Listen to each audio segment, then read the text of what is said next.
मंडळी, राज्यातल्या लाडक्या बहिणींचे लाड आता हळूहळू बंद होऊ लागलेत का?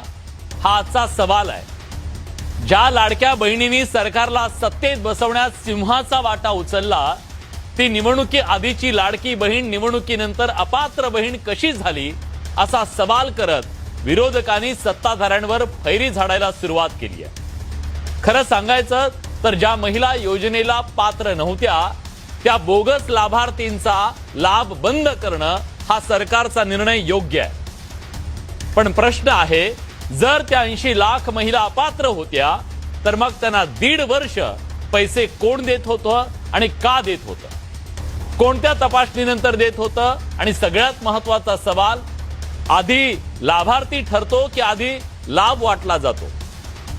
सरकार म्हणतं, आम्ही सुरुवातीपासून सांगितलं की सेल्फ सर्टिफिकेशनच्या आधारावर पैसे देऊ आणि नंतर पडताळणी करू।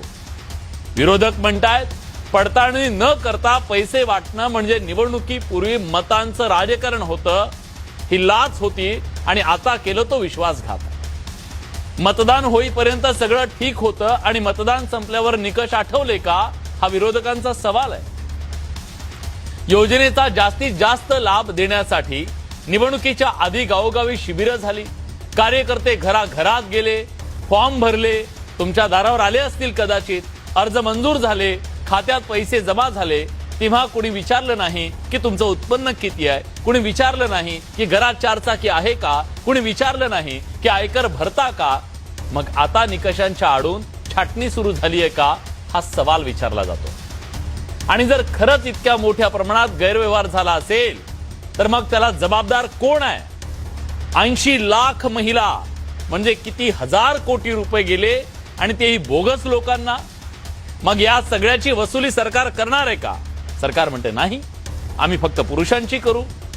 एका बाजूला सरकारचा दावा आहे की ई-केवायसी, उत्पन्न मर्यादा, सरकारी नोकरी, 4 चाकी वाहन, आयकर भरणारे, वयोमर्यादा अशा सगळ्या निकषांमुळे अनेक अर्जदार अपात्र ठरले। ती संख्या 80 लाखापेक्षा जास्त आहे। पण दुसरा प्रश्न अधिक गंभीर आणि धक्कादायक आहे। 14,000 पुरुष या योजनेचा लाभ घेत होते। सरकारी कर्मचारी लाखो याचा लाभ घेत होते। आयकर दाते लाभ घेत होते। 4 चाकी असलेले लाभ घेत होते। मग ही चूक कुणाची आहे? अर्ज करणाऱ्यांची की अधिकाऱ्यांची की संपूर्ण यंत्रणेची? यंत्रणा तेव्हा काय झोपा काढत होती का?